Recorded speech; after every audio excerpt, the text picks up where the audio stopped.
And I know as it relates to my company, Starting Point Capital, I still, after 2 years and 45 million in capital raised from a few hundred investors, I can still tell investors I am the single largest investor to date, right? In my business, right? I have more at stake here than any other single investor does. Yeah. And that's huge, right? And you're in a world where you can still go get a bank loan, right?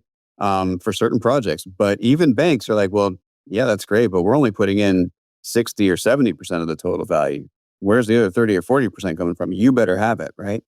And they will even have seasoning requirements.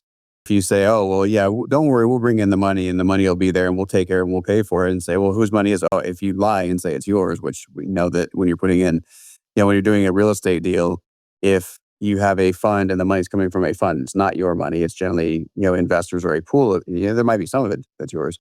But banks will look at it and say, well, yeah, but we need to know that this is not just somebody gave you a loan so you can now put this other loaned money in and then you have nothing at stake, because they're smart. They know that there's risk and they don't want to be the only one holding the bag.